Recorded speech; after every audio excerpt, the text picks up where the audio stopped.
Hi everyone, this is day 2 of the AS Economics revision challenge, and we are doing the worksheet on the theory of demand.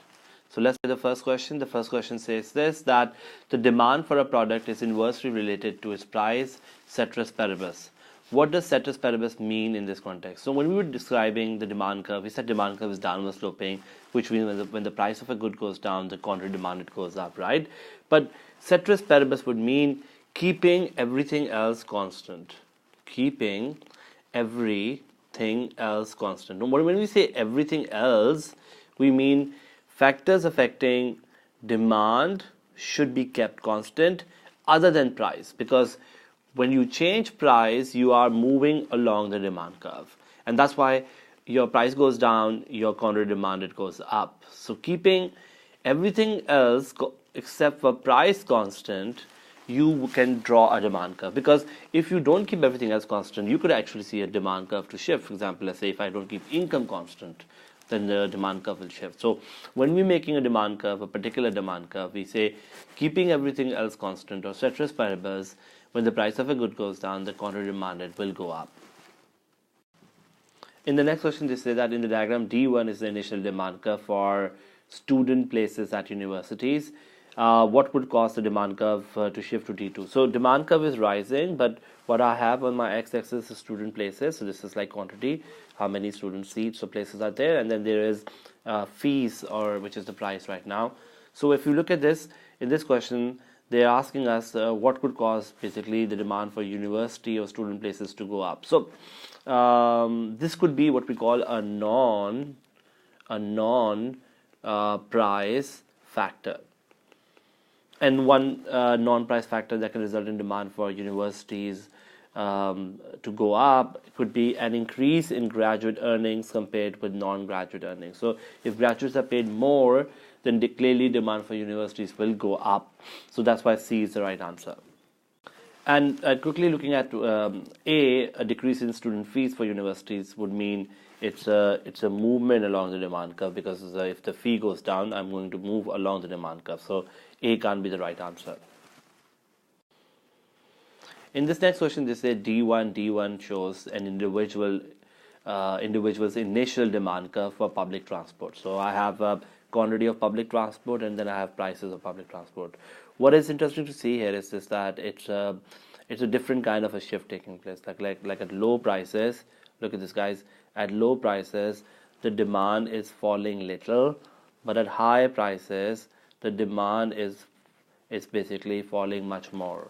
So what would cause the demand curve to shift to D2, D1? This means that whatever answer we choose, we need to look at a logic where at low prices, the impact should be less, but at high prices, the impact should be more.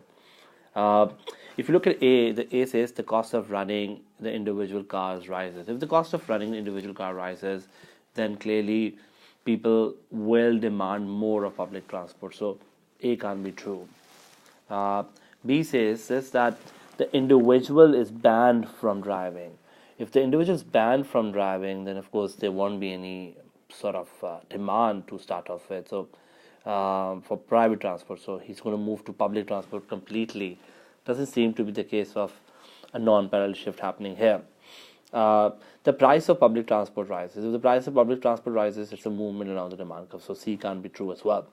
The quality of public transport declines. Now, D could be the right answer. If D is the right answer, because if the quality of public transport declines, right, and if you are paying low prices, like if you are like on P1, you would agree with me that there will be a lesser of an impact in terms of demand falling, because people at lower prices probably would not care about quality much, but people who are paying higher prices, they are the ones who would cut down on the consumption or demand of public transport more so, because they will be like, you know what, we're paying a price and we're not getting the quality, so we will not go by public transport. So D is the right answer for us. In this next question, the diagram shows the demand curve for a good. Which statement describes the nature of this demand curve? Now, this is a demand curve which is downward sloping. So when the price of a good goes down, the quantity demanded goes up, and the price goes up, the quantity demanded goes down. So the right answer would be A greater or smaller quantity is demanded as price changes.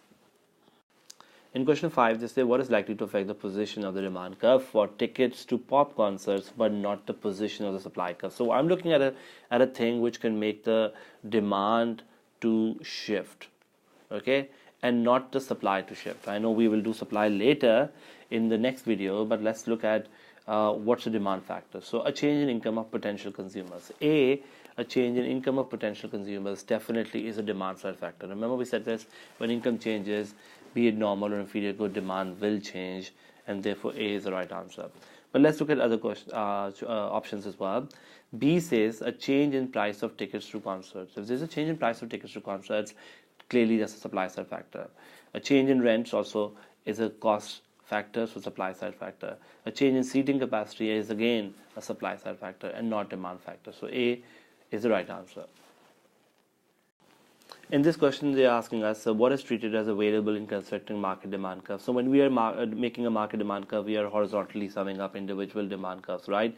So what I'm doing is trying to change the price of a good, right? And when I'm changing the price of a good, I'm trying to sort of look at how much each consumer is demanding. So remember this, like if I have two consumers, D0 and D1, and let's say at 5, for example, consumer A is asking for 10, at 5, consumer B is asking for example, or consumer 1 is asking for, let's say, 20, then basically at 5, the market is asking for 30, right?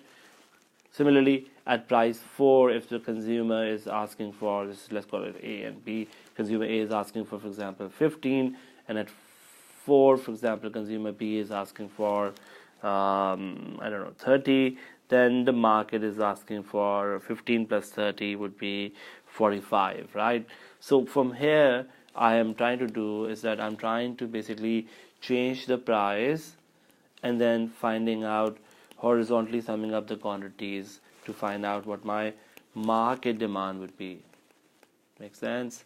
So that's my market demand. So what am I changing, or what is the variable? And the answer is the price of the good. We change the price of the good to find out how demand is, how quantity demanded is changing for all the consumers, and when we horizontally sum it up.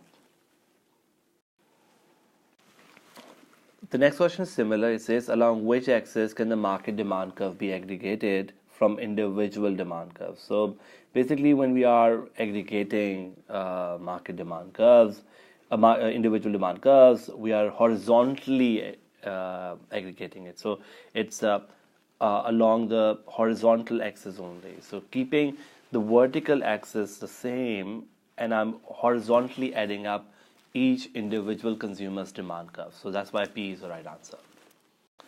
The next question talks about wigs. It says, what would not affect the position of the demand curve for wigs? So which means position of the demand curve would mean what will not change, what will not shift the demand curve. And therefore, the best answer would be D, a reduction in price of wigs, because that would be what we call a movement along the demand curve. So when there's a movement along the demand curve, you will not see a shift of the demand curve to take place. So the right answer here would be D. The next question says is the change in the price of a good causes an increase in the quantity of the good demanded. What would be the nature of the good and the direction of price change for this to be certain to happen? Well, clearly when the price is changing and if there's an increase in quantity demanded, assuming it's a normal demand curve, the price goes down, quantity demanded goes up. So we should go for price to go down, quantity demanded to go up. And clearly the good must be normal, because for a normal good, when what happens is when the price of a good goes down, we say your real income goes up. And if the real income goes up, you will buy more of that good. So we're assuming the nature of the good has to be normal as well. How would an economist establish the market demand curve for a private good? Well, we just said this, that by horizontally summing up individual demand curves, you get your market demand curve, which is exactly what B is, by combining individual demand curves horizontally. The next question says, why does an individual demand curve generally slope downward to the right? Well, we discussed two reasons in our video and in our notes as well, which one was basically income effect, which says this, that when the price of a good goes down, your real income goes up, and that's why you buy more of that good. And the substitution effect used to say this, that when the price of a good goes down, your good becomes cheaper than substitutes, and that's why we buy more of that good.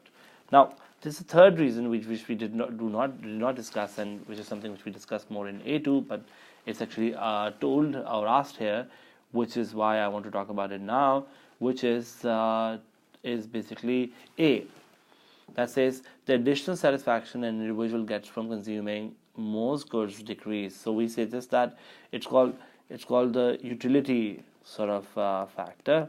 The utility factor says this, that when you buy more of that good, basically your additional satisfaction falls. Why does the additional satisfaction fall? Well, let's say first glass of water, you're really thirsty, will give you more second satisfaction than the second glass of water, and then the third and the fourth and so on. So how much are you willing to pay for the first glass of water? Well, if you're really thirsty, you can pay any price.